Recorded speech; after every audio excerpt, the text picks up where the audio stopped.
노래에는 참 다양한 감정들이 함께 포함되어 있는 것 같습니다. 오늘 찬양대가 찬양을 해주시는데 어린 시절부터 추수감사절에 들었던 그 찬양과 추수감사절에 대한 기억들이 떠오르면서 참 여러 가지 생각들을 하게 되었습니다. 여러분, 오늘 추수감사주일에 여러분의 삶에 하나님이 베푸신 일들에 대한 더 넘치는 감사가 풍성해지실 수 있기를 축복합니다.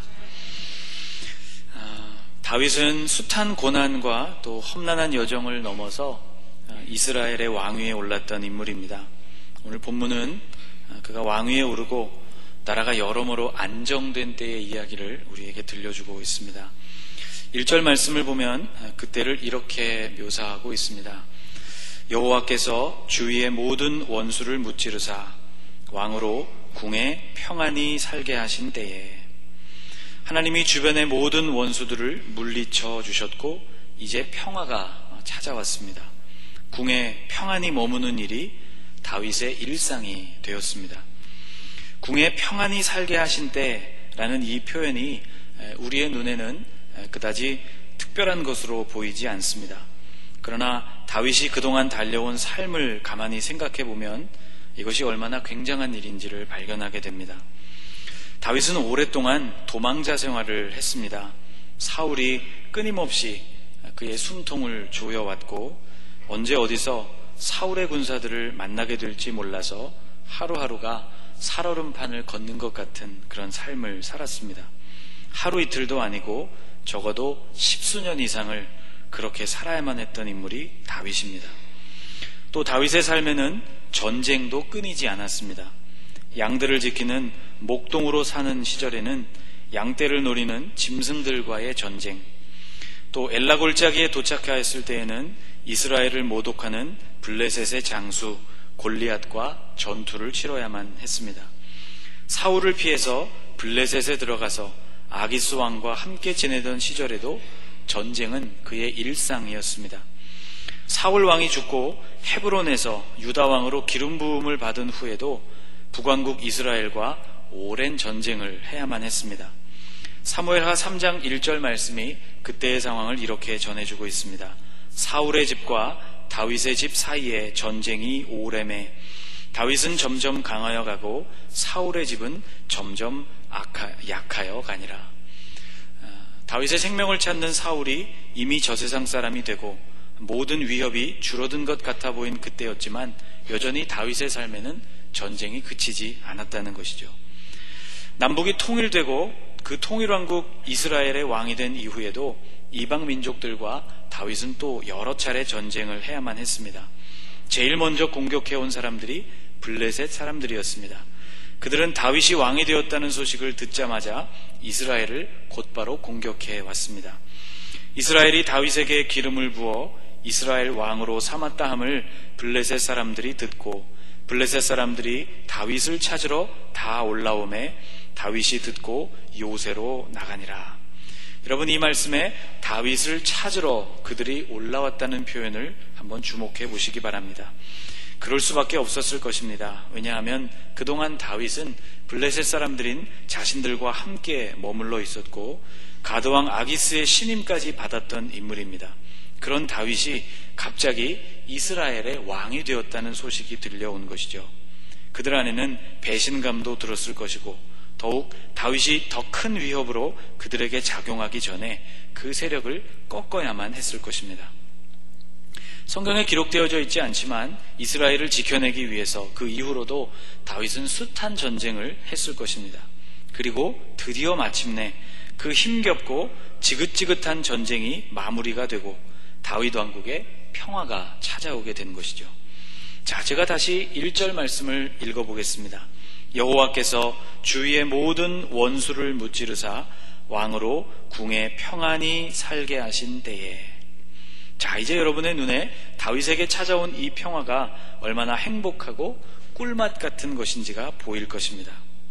여러분, 한번 여러분의 삶을 돌아보시면서 상상을 해보십시오. 여러분이 오랜 세월 쉼없이 힘겹게 힘들게 달려가다가 드디어 물질적으로 그리고 시간적으로 여유가 찾아오게 되었다면 여러분의 마음에 어떤 생각과 어떤 느낌이 들까요? 조금은 느슨하고 편안한 마음이 들지 않을까 생각해 봅니다. 또 여러분, 그런 때를 여러분이 맞이하게 되시면 여러분 무엇을 하고 싶으십니까? 시골로 내려가서 집을 한 채 짓고 한가로움을 즐기고 싶은 분들도 계실 것이고, 또는 젊은 시절에 하지 못한 버킷리스트를 다 채우기 위해서 특별한 일들에 도전해보고 싶은 분들도 계실 것입니다. 보통 사람들이 이런 상황을 맞이하게 되면 원하게 되는 것이 있습니다. 바로 평소에 간절히 원했지만 할 수 없었던 일들, 바로 그런 것들을 하고 싶어지는 것이죠. 여러분, 키덜트라는 말을 들어보셨을 것입니다. 키드, 아이라는 말과 어덜트, 어른이라는 말이 합쳐진 단어이죠. 어른이 되었지만 어린이들이나 할 법한 일들을 여전히 즐기는 사람들을 일컫는 말입니다. 사실 좋아하는 것에 어린이와 어른의 경계를 긋는다는 것이 참 이상하긴 합니다만은, 이들 키덜트는 어린 시절의 향수를 불러일으키는 그런 물건들을 모으는 사람들을 가리킵니다. 프라모델, 피규어, 무선 자동차, 헬기, 비행기, 바비 인형, 이런 것들을 수집하는 사람들을 일컫는 말로 사용됩니다. 이들의 공통점은 어린 시절 그토록 꿈꿨지만 여러 가지 사정, 시간적으로 여유가 없었거나 혹은 경제적으로 가능하지 않아서 할 수 없었던 바로 그것을 다시 열정적으로 추구한다는 것입니다. 자, 제가 여러분에게 다시 묻겠습니다. 여러분에게 돈과 여유가 충분하게 제공된다면 여러분은 무엇을 해보고 싶으십니까? 제 머릿속에만 해도 해보고 싶은 일들이 수두룩하게 떠오릅니다. 바로 다윗에게 그런 시절이 찾아온 것이죠. 모든 원수가 물리쳐져서 잠잠해지게 되었고 궁에서 편안하게 지낼 수 있는 그런 시절이 찾아온 것입니다. 여러분, 다윗은 왕이었습니다. 원하는 것이면 무엇이든지 할 수 있는 사람, 그가 바로 왕이었죠. 다윗이 무엇을 하고 싶었을까? 그런 질문을 던져보게 됩니다. 그런데 오늘 본문을 읽다 보면 약간 이상한 점을 하나 발견하게 됩니다. 다윗이 그 마음에 간절히 원하던 바를 드디어 할 수 있게 되어서 그것을 그의 입 밖으로 말하게 되는데, 그것이 참으로 놀랍습니다. 다윗의 고백이 2절에 나와 있습니다. 같이 한번 읽어볼까요? 왕이 선지자 나단에게 이르되, 볼지어다 나는 백향목 궁에 살거늘 하나님의 궤는 휘장 가운데에 있도다. 선지자 나단과 대화를 하면서 그의 마음에 사무치도록 간절히 원하던 그 한 가지를 다윗이 입술로 고백하게 되었는데, 그것은 다름이 아니라 바로 성막을 향한 그의 마음이었습니다. 자신은 백향목으로 만들어진 근사한 궁전에 살고 있었는데, 그리고 아무것도 부족한 것이 없었는데 하나님의 궤가 모셔진 성막을 보니 참으로 초라하기 짝이 없었던 것이죠. 이것이 다윗의 마음을 사로잡고 있었던 주제였습니다.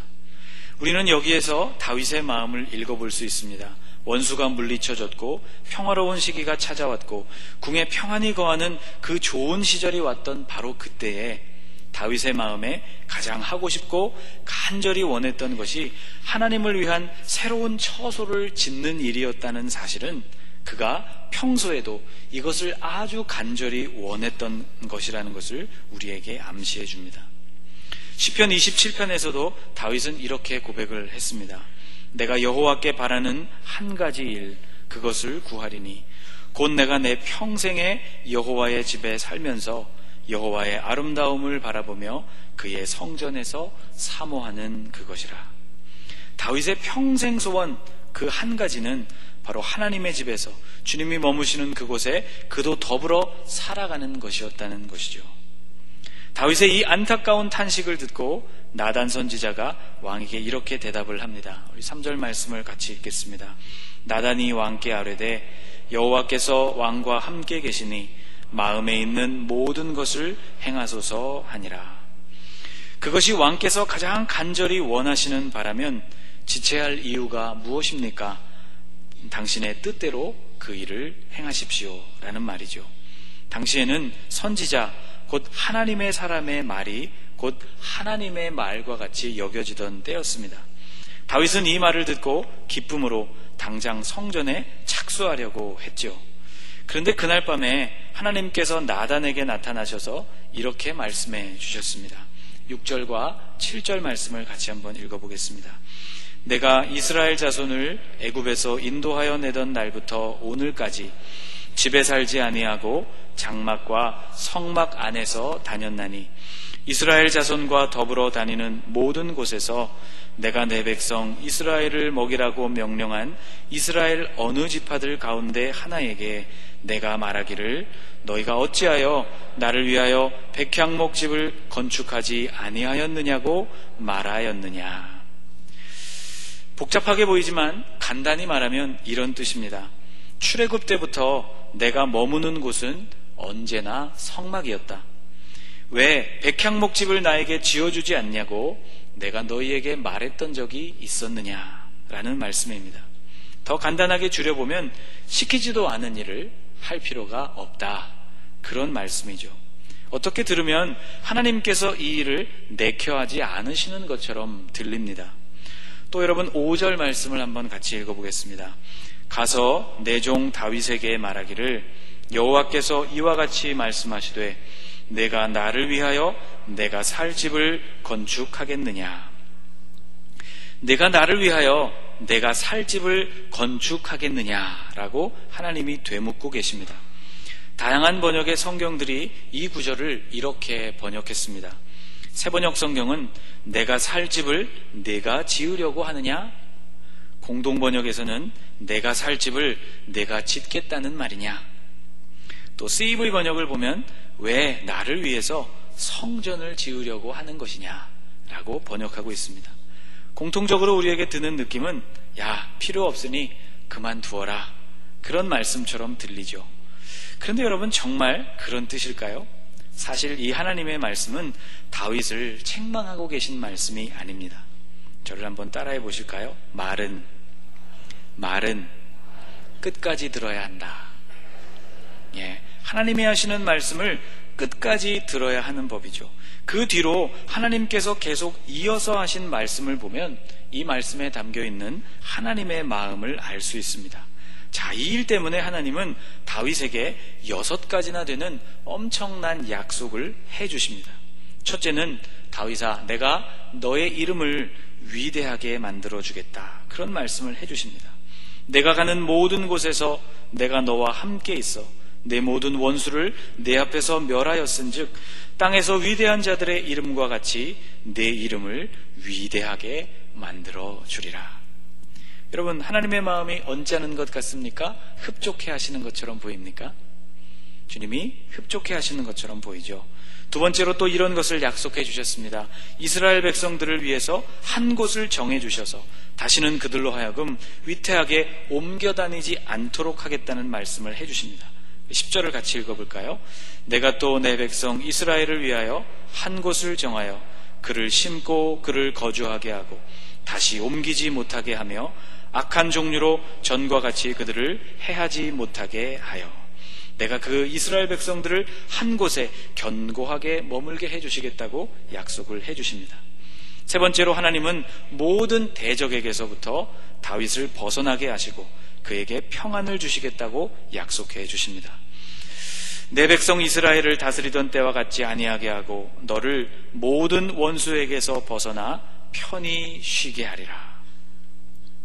그리고는 이어서 내가 오히려 너를 위하여 집을 지어주겠다고 말씀하십니다. 여호와가 또 내게 이르노니 여호와가 너를 위하여 집을 짓고. 여러분, 굉장한 말씀이 아닙니까? 또 다섯 번째로 너는 수한이 차서 죽게 될 것이다, 그런 말씀을 들려주셨습니다. 내 수한이 차서 내 조상들과 함께 누울 때에 내가 내 몸에서 날씨를 내 뒤에 세워 그의 나라를 견고하게 하리라. 여러분, 수한을 모두 채우고 평안히 죽게 될 것이라는 이 말씀, 여러분, 이것이 우리의 눈에는 별로 그렇게 대단한 축복 같아 보이지 않을지 모르겠지만 여러분, 사실 이것은 굉장한 축복입니다. 이런 기도 제목으로 기도하고 계신 분들이 많은 줄로 압니다. 내 수완을 잘 채우고 이 세상에서 그렇게 편안한 모습으로 세상을 떠나는 것, 여러분, 이것이 우리에게 얼마나 큰 축복인지 모릅니다. 하나님은 다윗에게 그런 복을 약속해 주셨습니다. 또 13절 말씀에서 하나님은 그 아들 솔로몬을 통하여서 나라를 견고하게 해주시겠다고 거듭 약속해 주십니다. 같이 한번 읽어볼까요? 그는 내 이름을 위하여 집을 건축할 것이요 나는 그의 나라 왕위를 영원히 견고하게 하리라. 그러므로 여러분, 하나님께서 지금 성전을 짓겠다는 다윗의 뜻을 탐탁지 않게 여기시는 뜻으로 내가 나를 위하여 집을 건축하겠느냐라고 물으시는 것이 아니라 오히려 그 반대라는 것을 알 수 있습니다. 하나님은 다윗의 결심을 아주 흡족해 하시고 그것을 기뻐하셨던 것이죠. 그러므로 이 말씀, 내가 나를 위하여 내가 살 집을 건축하겠느냐라는 이 말씀은 내가 무슨 사람처럼 집에서 사는 줄 아느냐, 그런 거 필요 없다, 그런 말씀이 아니라 이런 말씀입니다. 내가 살 집을 짓겠다고? 아이고, 어떻게 그런 기특한 생각을 다 했니? 그런 느낌이라고 보아야 하는 것이죠. 여러분, 오늘 본문에는 똑같은 구조를 가지고 있는 표현이 두 절 등장합니다. 바로 5절과 11절에 나오는 말씀입니다. 하나님이 5절에서 다윗에게 이렇게 물으시죠. 내가 나를 위하여 내가 살 집을 건축하겠느냐? 그리고는 11절 말씀에서 이렇게 말씀하십니다. 여호와가 너를 위하여 집을 짓고. 내가 나를 위해서 집을 지어주겠다고?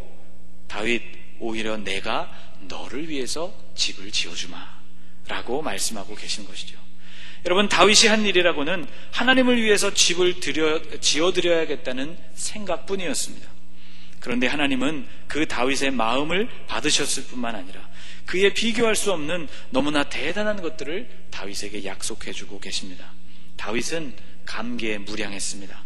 오늘 본문 바로 아래를 보면 감격에 찬 다윗이 하나님 앞에 들어가서 이렇게 기도하는 장면이 나옵니다. 다윗 왕이 여호와 앞에 들어가 앉아서 이르되 주 여호와여, 나는 누구이오며 내 집은 무엇이기에 나를 여기까지 이르게 하셨나이까. 사랑하는 여러분, 하나님은 이런 분이십니다. 하나님은 그분을 향한 우리의 마음을 온전히 이해해 주시는 분, 그리고 그에 비할 수 없는 것들을 우리의 삶에 더하여 주시는 분이십니다. 여러분, 어버이날이나 여러분의 생일 혹은 결혼기념일에 여러분 자녀들로부터 축하 이벤트 또는 선물 혹은 편지를 받아보신 경험이 있을 것입니다. 여러분, 그러한 일들을 받아보실 때 여러분 마음이 어떠시던가요? 값어치로 따지자면 부모인 우리가 그들에게 베풀어주는 것에 비해서 훨씬 못 미치는 아주 작은 것이지만 그것을 대하는 우리의 마음에 감격이 넘치지 않던가요? 눈물이 날 때도 있습니다. 저는 저희 집 막내가 유치원에서 만들어준 어버이날 브로치를 아직도 간직하고 있습니다. 아주 오랫동안 제 책상 앞에 보관하고 있다가 그 초록색이 다 빛이 바라게 되어서 제 보물상자 안에 그것을 소중히 간직하고 있습니다. 하나님은 가정 안에 그런 비밀을 숨겨두신 것 같아요. 가정을 통해서 특별히 자녀들을 양육하면서 하나님 아버지의 마음을 느낄 수 있도록 우리에게 그런 장치들을 가정 안에 숨겨두신 것 같습니다. 여러분, 이런 일들을 경험한 이후에 우리 부모의 마음이 어떻습니까? 자녀들에 대한 마음이 더 각별해지죠. 요구하지 않았지만 뭐 필요한 것은 없는지 그들의 사정을 더 살펴보게 되는 것입니다. 여러분, 이것이 바로 하나님 아버지의 마음입니다. 우리 하나님은 바로 그런 하나님이십니다. 여러분, 오늘 우리는 추수감사주의를 맞았습니다. 하나님은 우리에게 정말 대단한 은혜를 주셨어요. 우리가 주님 앞에 해드리는 것이 별로 없음에도 불구하고 우리에게 넘치는 은혜를 주셨습니다. 여기 감사나무에 여러분들이 달아놓은 이 수많은 감사의 제목들이 바로 그것을 증명하고 있습니다. 우리가 하나님을 아버지로 그리고 주님으로 인정하게 될 때 하나님은 아버지로서 우리가 상상할 수 없는 은혜와 선물을 주시는 분이십니다. 11절 말씀, 여호와가 너를 위하여 집을 짓고. 여호와가 너를 위하여 집을 짓고. 여러분, 하나님을 위한 마음을 우리가 온전히 품게 될 때 하나님은 도리어 우리의 집을 세워주신다는 이 사실을 오늘 꼭 기억하시기를 바랍니다. 오늘 이 추수감사주일에 여러분 넘치는 감사로 주님 앞에 나아가는 그런 추수감사주일이 되시기를 주님의 이름으로 축복합니다. 기도하겠습니다. 하나님, 말로 다 할 수 없는 은혜를 베푸신 주님께 감사드립니다.